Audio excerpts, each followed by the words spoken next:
nos conceder nessa noite de estarmos aqui para continuar esse estudo. Hoje a gente vai falar sobre a igreja de Esmirna. Nós falamos sobre a igreja de Éfeso na semana passada, na quarta-feira passada, e hoje a gente vai se deleitar nessa palavra, o Apocalipse, o panorama do Apocalipse. Eu quero te convidar toda quarta, se for possível, não faltem a essa saga do Apocalipse. Por quê? Porque é muito importante. A gente vai aprender coisas tremendas dessas 7 igrejas. A gente tem estudado, buscado conhecimento para trazer aqui, para que os nossos irmãos venham ser edificados na fé. É uma mensagem mais forte que a outra, né? E a gente procura buscar, cavar mesmo, para que a nossa vida venha a ser edificada. Porque tem muita coisa. A Bíblia lá é um livro fechado, mas ela é muito resumida.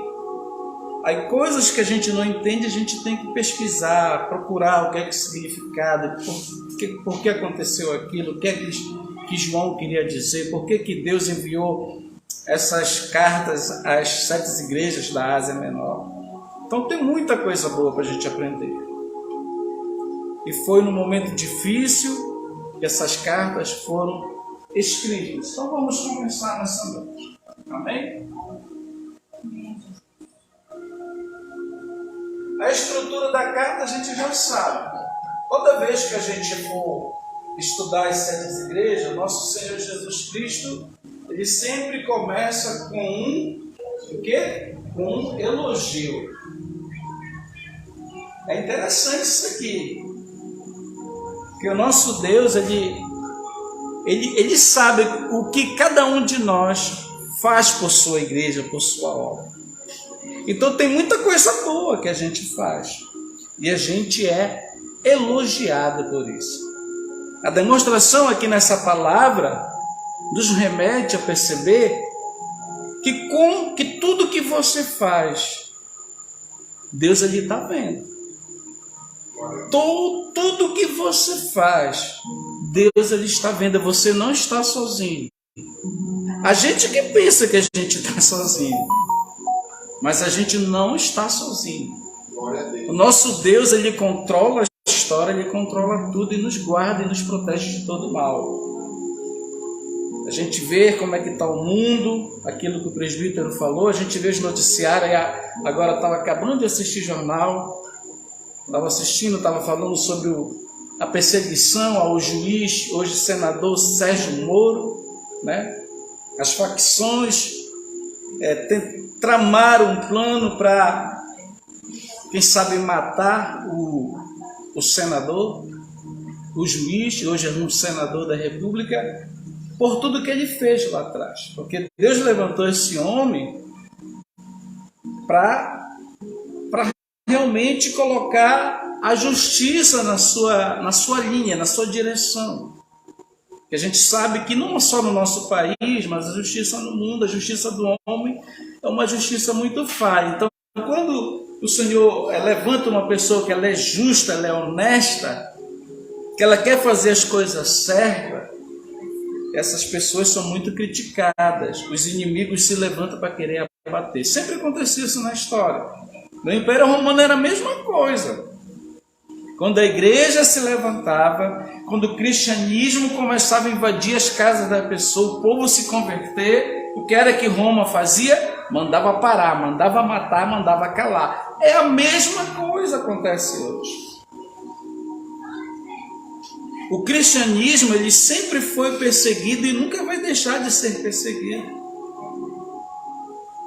Qualquer pessoa, você aí que se coloca para querer fazer as coisas certas, o sistema vem e quer abater a pessoa. Por isso que a pessoa tem que estar muito preparada, né? Se ela quer fazer algo de grande, ela quer usar a vida dela para deixar um legado na sociedade, meu irmão, tem que se preparar. Né? Tem um ditado ali no Homem-Aranha, né, que fala, eu acho bacana aquela frase. Quando a pessoa tem grandes poderes, também tem muitas responsabilidades. Então, quanto mais Deus te levanta, Deus te coloca numa posição muito alta, se tu não souber administrar lá, tu vai fazer besteira. O que foi que aconteceu com o rei Saul? Saul era muito bonito, um cara muito presença. E quando Samuel foi lá, ungiu ele, Senhor, não, pega um rei do jeito que o povo quer. Eles não querem como as nações pagãos. Eles não querem como os vizinhos. Então pega um rei bonitão lá. O Senhor manda Samuel ungir o rei Saul. O cara presença, assim como Absalão. Um dos caras mais bonitos na Bíblia, né? Saul, rei Saul e Absalão, filho de Davi. Homem de estatura grande, forte, corpo atlético. Pessoas mesmo assim de uma aparência forte para ser um rei. Uma personalidade forte em todos os sentidos. Tanto na parte da força, como na parte intelectual, uma pessoa sábia. E Deus levantou. Também Salomão também vacilou. Então, quando Deus levanta uma pessoa ali para fazer diferença, ela tem que estar preparada para os ataques que virão. Então, isso sempre aconteceu, não só na igreja, até mesmo no mundo secular. Então, Deus ele começa sempre nas cartas com um elogio à igreja, aquilo que a igreja está fazendo que está agradando o seu mestre. E depois ele vai dar o quê? A instrução. Aí vem a instrução, juntamente com a cobrança, que Deus cobra da sua igreja. Deus cobra as coisas que precisam ser organizadas, que precisam ser consertadas, para que Ele venha o quê? Cumprir as promessas na nossa vida.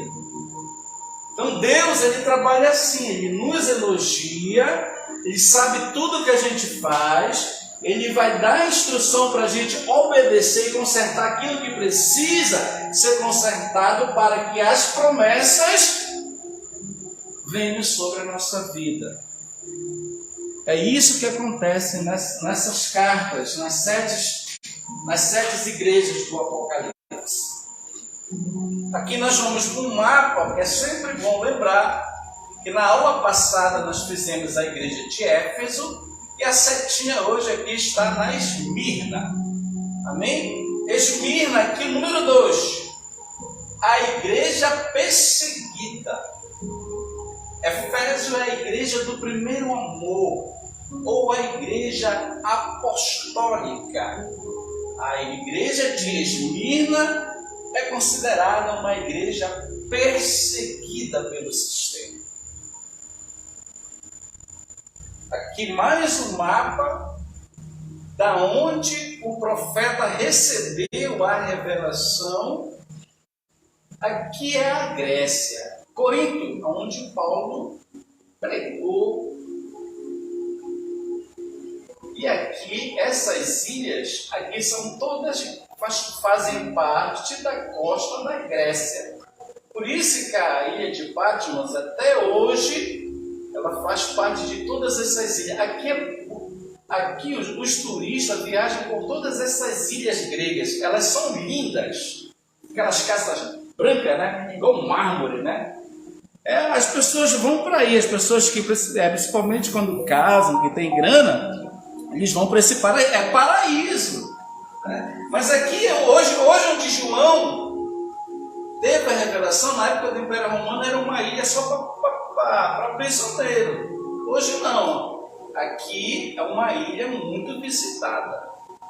É muito requisitada nesses passeios turísticos. Então a revelação sai de Patmos, vai para Éfeso, de Éfeso para Esmirna, praticamente quase 100 quilômetros. Aqui para atravessar de Patmos para Éfeso, 50 quilômetros. Sem carro, sem avião, sem internet, sem nada. Só no gogó e na vontade de fazer a obra. Hein?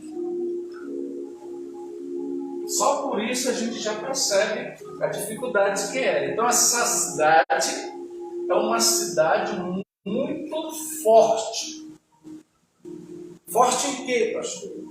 Na parte comercial, uma cidade rica de pessoas cheia do dinheiro, pessoas com propriedades tremendas. Era uma cidade muito próspera, porque também fazia parte da província do Império Romano. O Império Romano é o Império Romano. O Império Romano é o império que constrói coisas grandes. E por essa obra de arte que até hoje está lá, a gente vê que realmente a grandeza. Isso aqui não tem, olha, nem um reboco, isso aqui é argamassa. Olha, irmã, é arquitetura. Você que gosta de design. Olha aqui como eles construíram isso aqui, ó. A tecnologia da época, né? Tudo que a gente vê hoje em construção vem daqui, do mundo greco-romano. Então é uma cidade poderosa. Não é qualquer cidade. É uma cidade forte culturalmente, uma cidade forte no comércio e também na religião, que é uma religião pagã. A igreja de Esmina era uma igreja que ficava na Ásia Menor, como as outras. Esmina era uma cidade importante e populosa do primeiro século. Era conhecida principalmente por sua beleza, por sua estrutura impactante. As pessoas chegavam para visitar essa cidade, elas não queriam mais sair de lá, igual Mocajuba, minha terra. As pessoas vão ali visitar Mocajuba, quando vê aquele rio bonitão que a pessoa se enxerga quando toma banho, tem um botinho lá que aí tá para todo mundo, né? Que as pessoas vão ali ver o botinho que coloca o peixinho na boca do botinho ali na frente da cidade. Tem pessoas que se encantam com a cidade e não querem mais vir de lá. Era o que acontecia aqui nessa cidade. Muitas pessoas, os visitantes, não queriam mais sair de Esmina, porque estavam se dando bem em todos os sentidos. Então não era qualquer cidade. A cidade era muito leal. Olha, isso aqui é importante. A Roma, a capital do império. Então tudo o que acontecia, os impostos, todas as estruturas, tinha que ser direcionada, a riqueza tinha que ir para o Império Romano. Na cidade havia muitos judeus que provavelmente foram atraídos àquela cidade pelo seu forte comércio. A gente sabe que até hoje os judeus no mundo todo eles mexem com o quê? Eles gostam de mexer com joias, com diamantes, que dá muita grana. As pessoas mais ricas do mundo são os judeus. Porque essa promessa foi Deus que fez aos descendentes de Abraão. Mas isso aí é um outro estudo que eu vou passar aqui para vocês quando eu for pregar sobre a prosperidade dos judeus. A igreja do Senhor Jesus também cresceu naquela cidade com a pregação do Evangelho.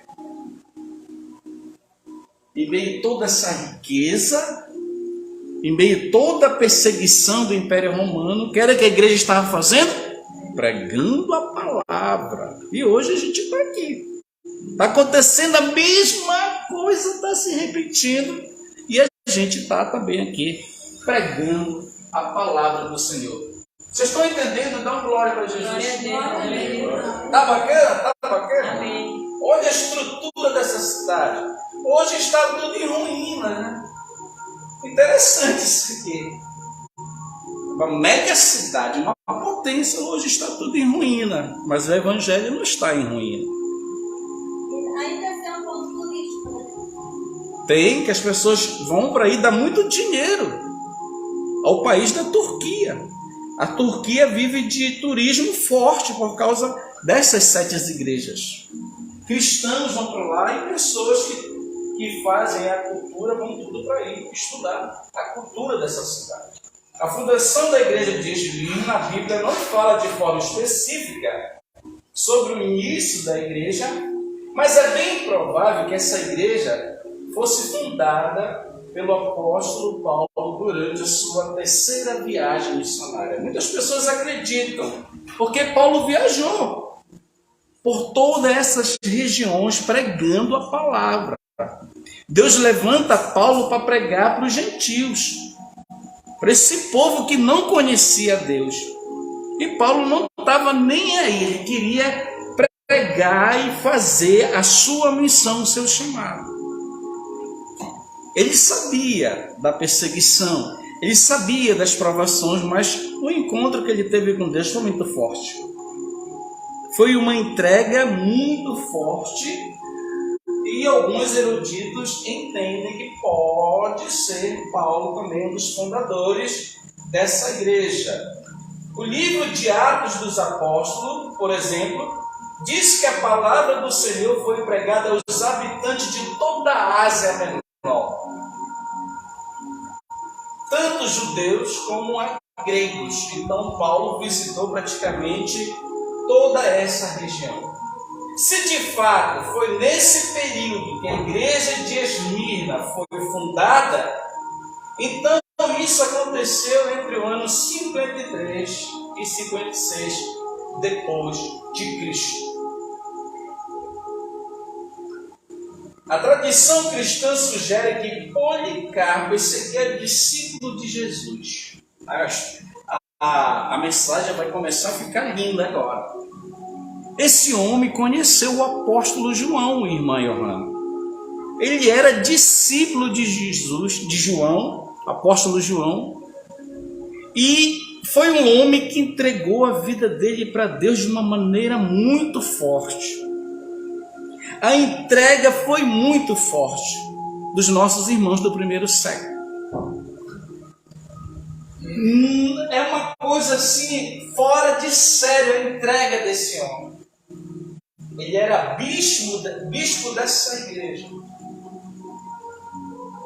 Sem dúvida, é inegável a semelhança entre o testemunho de Policarpo e a situação enfrentada pela igreja de Esmirna, conforme descrita na carta do Apocalipse.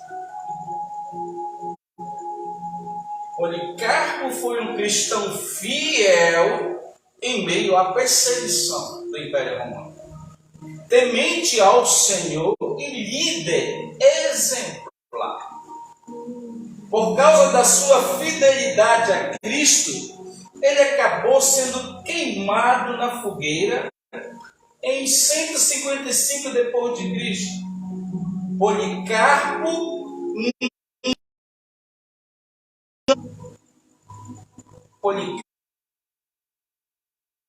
se negou a reconhecer César como uma divindade. Por isso, ele foi morto. Por isso, queimaram esse homem. Porque no Império Romano, quando o imperador, as pessoas iam dar reverência. Eu estava olhando ontem, o mestre chegou na Argentina, a idolatria pesada em cima do cara. O cara nem jantou direito, meu irmão. Que povinho idólatra, meu irmão. Hein? Era mais ou menos isso aqui que aconteceu no primeiro século. Quando César aparecia, olha, e tinha que evacionar, tinha que idolatrar, como fizeram com o Messi ontem na Argentina. O cara saiu de lá muito segurança, para o cara ter paz para ele chegar na casa dele. Era isso que estava acontecendo. Por isso que é bom de assistir as notícias, que se encaixam alguns exemplos com a mensagem que a gente prega. Os romanos, olha, ordenaram que ele negasse a Cristo para ser posto em liberdade. Então, primeiro, prenderam ele.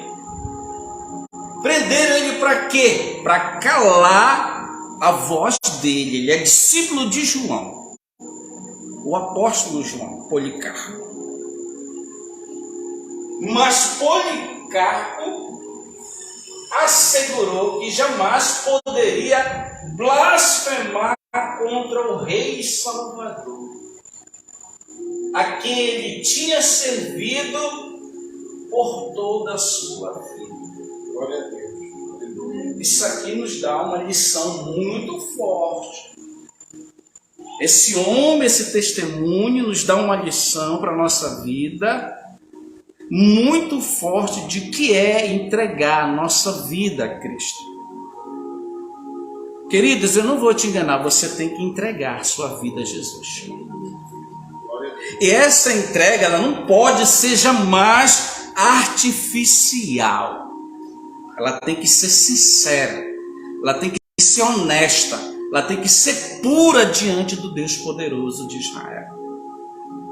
Esse homem entregou a sua vida a Cristo, veio no sistema, prendeu esse homem, esse senhor, esse bispo da igreja de Esmirna, mas ele não negou a fé, porque a sua intimidade, a sua comunhão, a sua entrega foi com o verdadeiro Deus.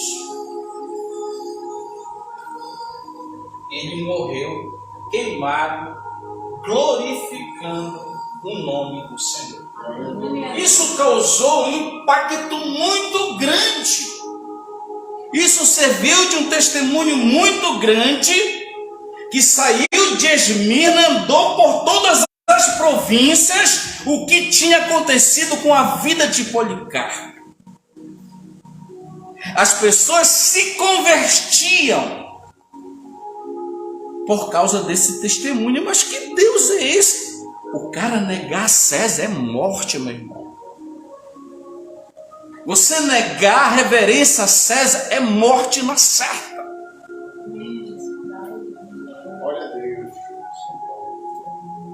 Policarpo foi ameaçado pelo procônsul romano de ser jogado às feras ou ser queimado pelo fogo. Ele tinha duas opções: ou vai para o Coliseu, para os leões, os animais selvagens que vinham de toda parte do mundo para o Império Romano, para disputar ali junto com os gladiadores. Você já assistiu aquele filme, O Gladiador? Ilustra muito bem essas coisas. Pode assistir.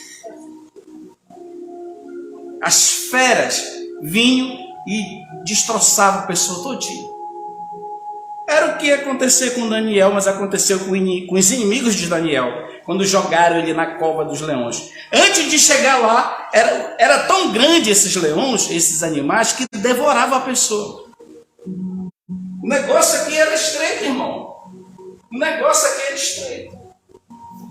Mas a resposta de Policarpo foi: ameaça-me com fogo que pode durar por 1 hora, então se extingue. Olha a resposta dele. Mas você ignora o fogo do julgamento vindouro e a punição eterna reservada para os ímpios. Então por que estás demorando? Faça logo a sua vontade. Ele estava indo para ser julgado, queimado, e ele está expressando aqui a sua fé, o seu amor ao seu Deus. Se vocês querem fazer isso, façam logo, mas saibam que esse fogo que vocês vão me queimar, em outras palavras, para você entender melhor, bem simples, esse fogo ele vai passar. Mas aquele fogo do juízo final, se prepare que um dia Deus vai cobrar de vocês. Glória a Deus.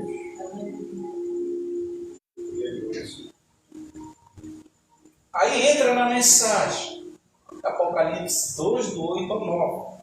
Ao anjo da igreja em Esmirna escreve: estas são as palavras daquele que é o primeiro, Jesus Cristo, o último, Jesus Cristo, que morreu e tornou a viver. Por que ele morreu e tornou a viver? Alguém pode me dizer?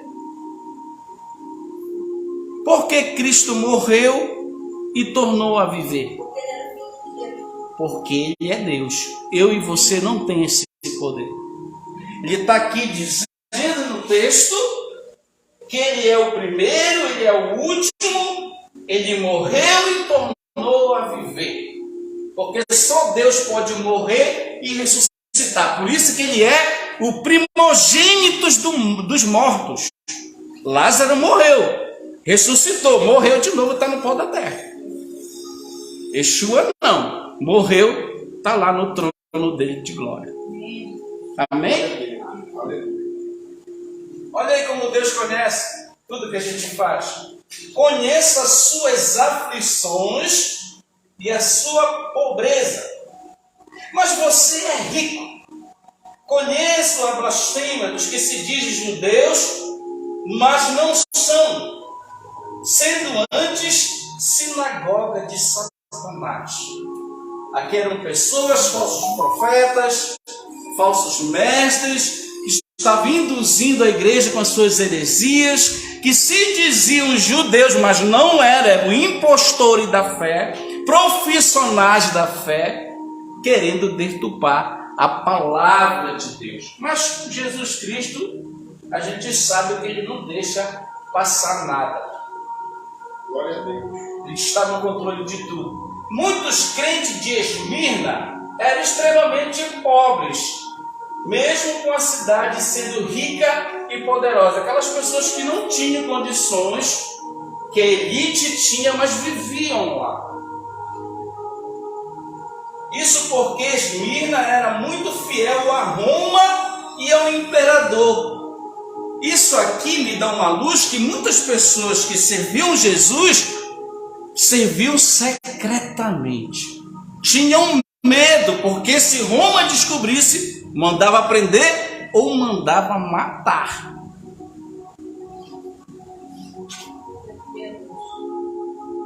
Então, frequentemente, os cristãos eram despedidos de seus empregos, olha só, ou perdiam seus negócios quando eram convertidos a Jesus Cristo.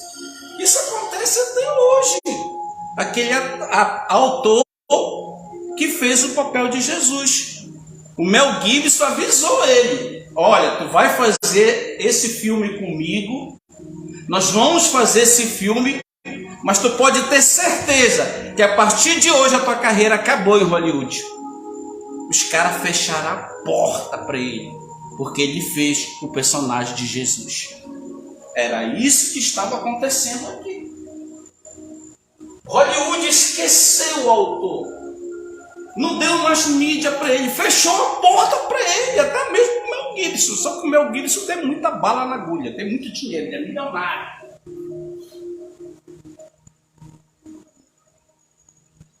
Isso está acontecendo hoje.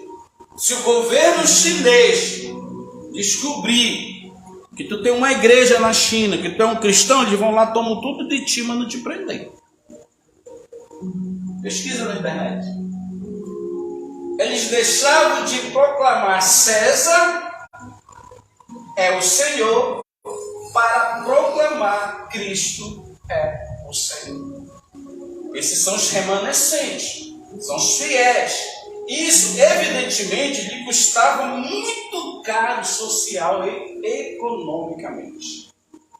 Quem está vivendo isso no nosso país é Michele Bolsonaro agora. Ela está vivendo isso, ela é serva de Deus, orem por ela. O crente tem que orar pelo crente. Ela é crente, aquela mulher, ela é a mulher de Deus, por isso que Deus está levantando ela. E a gente vê, o que é que a elite quer fazer? Está fazendo de tudo para prejudicar ela. Só que, meu irmão, mexer com o ungido de Deus, tem que pensar duas vezes. Mexer com o ungido de Deus, com o separado de Deus, se a pessoa é honesta, correta, tem que pensar duas vezes. Eu não estou fazendo política aqui, não. Estou falando o que está acontecendo. E a igreja não deve se calar. A igreja tem que se posicionar diante dessa sociedade que não quer nada com Jesus. E não é só ela, não. É muitos. Pastor Marco Feliciano, pastor Sila Malafaia. Hein? Os caras batem forte nos caras, porque os caras vão para cima, e tem que ir para cima, não tem que ter medo do sistema, não. A gente aprende nessa mensagem aqui que os cristãos morreram queimados, eram presos, eram torturados e não negaram a fé. Não chutaram o balde com Jesus. Aleluia. as riquezas espirituais que eles tinham eram incontestáveis. O Senhor fala, olha, Jesus pregando, olha, não se preocupem, aqueles que matam o corpo, pode deixar. Agora se preocupe com aquele que pode matar tanto o corpo como a alma. Isso só é Deus que pode fazer. A carta à igreja de Esmirna, o Senhor conforta os crentes dizendo que Ele conhece muito bem a dificuldade que todos nós enfrentamos nesta terra, porque somos filhos dele. Jesus conhece o teu problema, Jesus conhece a tua dificuldade, Ele sabe de tudo, ninguém se engana a Ele. Ninguém, não se engane que de Deus ninguém zomba e ninguém se escarnece. Os judeus formavam um dos grupos que faziam muita oposição à igreja de Esmirna. Frequentemente, muitos deles se empenhavam em causar os crentes diante dos tribunais romanos, acusar. Aqui é briga de religião, judaísmo com cristianismo no primeiro século. Que os judeus, eles eram exclusivistas, se sentiam assim meio arrogantes. Por isso que Deus levantou Paulo, levantou os discípulos mais humildes para pregar, porque eles estavam ali em alta posição ali no Sinédrio e não queriam fazer a vontade do Senhor. Olha, se alguém quiser comentar, levante a mão e comente. Embora eles considerassem a sinagoga de Deus, era sinagoga de Satanás na realidade, porque não serviam a Deus de coração.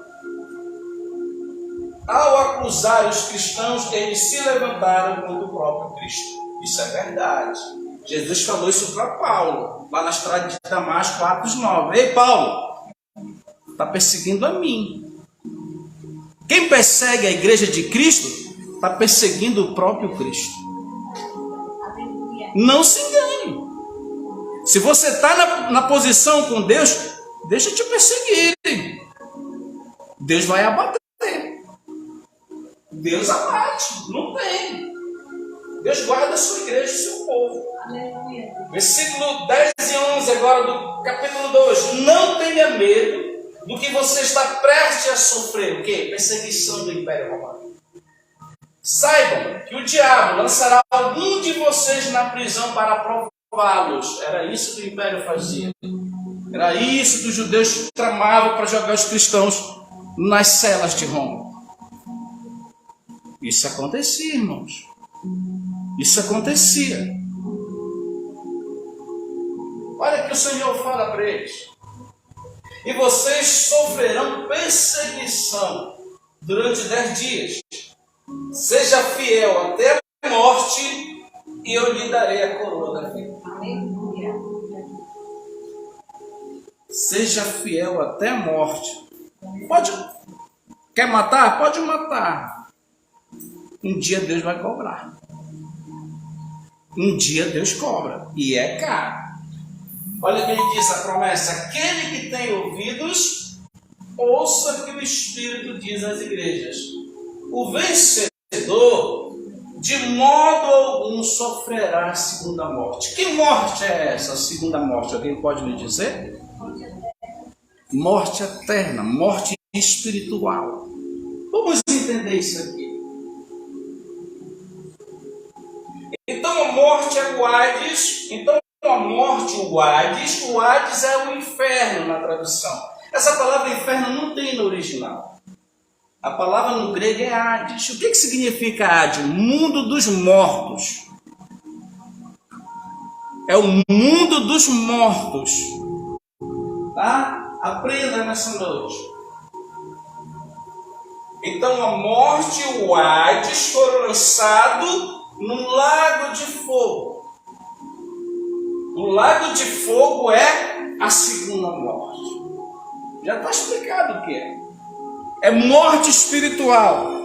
Aquela pessoa que morreu sem a sua salvação. Aquela pessoa que desceu a cova sem Cristo. ressuscitar só para ir para onde? O texto diz? Para o lago de fogo. Está preparado para quem? Para Satã, no original adversário, ou diabos, que é no grego, que o presbítero pregou.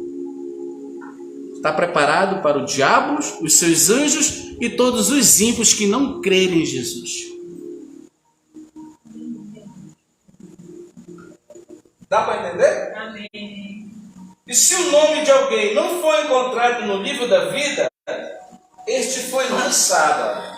Está muito explicado o Apocalipse. Se você não entender agora quando você lê, não é difícil o Apocalipse. Tem pessoas que têm medo de ler porque tem muitos símbolos, né? Tem pessoa que tem medo de ler porque está escrito isso aí. A verdade dói. Está escrito isso aí que a pessoa tem medo de ler. Ela não quer entender que essa é a verdade, escrita pelo Senhor. É verdade, Mas também é ela sabe verdade. no lago de fogo e não tem jeito. Se ela lê ou não, ela vai. Entendeu? É o que o texto está dizendo. É por isso que a igreja ela tem que ensinar e pregar a verdade ao O povo. medo é esse. Porque naquele dia Fala a verdade. vai se cumprir Mateus 7, 21 em diante. Senhor, eu não profetizei em teu nome? Senhor, eu fui usado, eu era o cara. Eu era o canela de fogo, Senhor. Hein? Era muito manto, muito mistério. Ei, tá fora. Porque Deus olha pro coração, Ele conhece. Entendeu? Tá fora. Ele sabe de tudo. Se o nome de alguém não foi encontrado no livro da vida, este foi lançado no lago de fogo.